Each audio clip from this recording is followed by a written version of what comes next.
Bonjour à tous, si vous êtes fidèle à la chaîne et que vous suivez assidûment toutes les vidéos que je fais, vous pouvez constater que cette vidéo-là a déjà été tournée sur le moteur avec le vilebrequin tordu et la machine qui vibre de partout et tout est déglingué.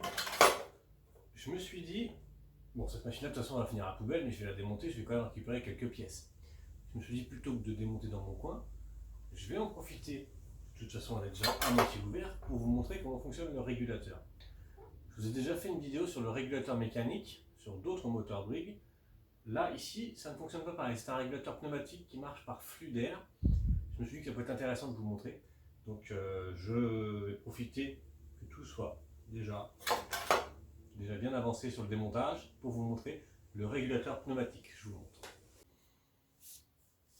Voilà, j'ai continué le démontage. J'ai retiré le filtre à air. J'ai retiré le boîtier de lanceur, enfin le carter de lanceur. Alors, le principe. Bon, ici, je pense que vous voyez bien. Attendez, je vous incline un tout petit peu plus. Waouh, pardon. Voilà, ici, on a notre commande d'accélération. Contrôlée par une manette sur votre guidon.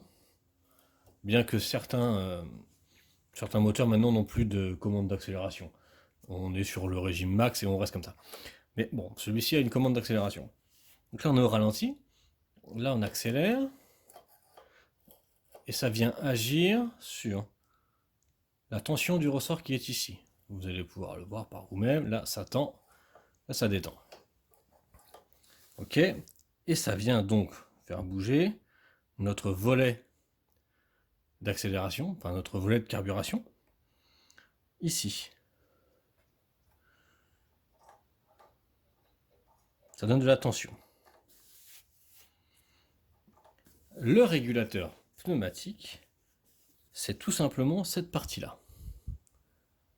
Là, fixée sur la bobine, c'est cette partie-là en plastique.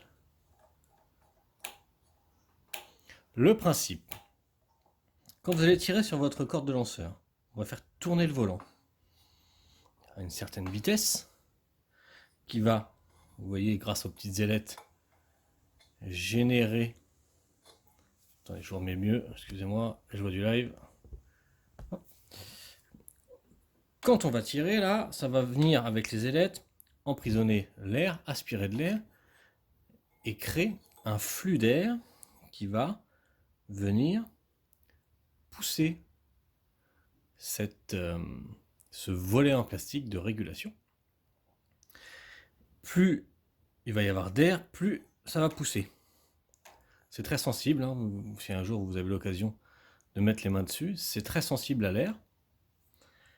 Et ça vient donner de la tension à la fois. Hop, on recommence aussi. Il me faudrait un assistant pour me filmer. Il faut que j'embauche. Je disais, le flux d'air vient créer une tension sur ce volet, qui vient créer une tension sur ce ressort. Et en modifiant la tension de ce ressort, on vient également jouer sur la stabilité de notre volet de carburation. C'est ce qui nous donne notre régulation. Voilà comment ça fonctionne. Donc pas d'air, pas de machine qui démarre. Ça peut vous donner des indices sur des fois certaines pannes. Il y a également, alors la plus grosse panne sur ces genres de moteurs là, au niveau de la régulation, c'est, je suis assez surpris par rapport à ce moteur là qui vibre de partout, qui est pété de partout. Je suis assez surpris que cette patte-là ne soit pas cassée. Ça, c'est une panne qu'on voit souvent, enfin que nous les mécanos on voit souvent. C'est cette patte-là casse, ce qui fait que notre régulation n'actionne plus. Le petit volet, en fait, ça casse ici, ce qui fait que tout ça fonctionne, il n'y a pas de problème, sauf que ça n'agit plus sur le carburateur. Et si ça reste comme ça, la machine ne démarre pas. Il faut que quand on tire, on crée un petit flux d'air, que ça laisse passer un peu plus au niveau du carbu, ça démarre. Donc quand c'est cassé là, ou cassé là, hein, ça dépend de l'endroit où ça casse, mais en général c'est plutôt là que ça casse. Ce qui fait que notre régulateur, on a l'impression qu'il fonctionne, mais en fait il fonctionne, mais il n'agit pas sur le carburateur. Voilà, ça c'est la régulation la plus simple, hein. C'est beaucoup plus simple qu'une régulation mécanique dans le bas moteur où évidemment il faut désosser toute la bécane. C'est pas très, bon, c'est pas très simple à faire, c'est pas très intéressant. Là c'est tout simple. Vraiment Brig a bien bossé là-dessus.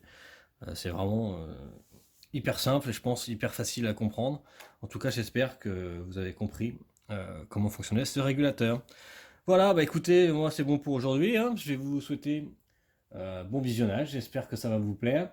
Si ça vous a plu, un petit pouce bleu, abonnez-vous à la chaîne évidemment. N'oubliez pas d'activer la cloche de notification, comme ça dès qu'il y a une vidéo qui arrive, vous serez au courant. Et moi, je vous dis à bientôt. Allez, ciao! Merci d'avoir regardé cette vidéo. Si elle vous a plu, je vous invite à vous abonner. Et si vous avez besoin d'aide, de me commander des pièces ou tout simplement de discuter avec la communauté, c'est le bouton rejoindre. À bientôt.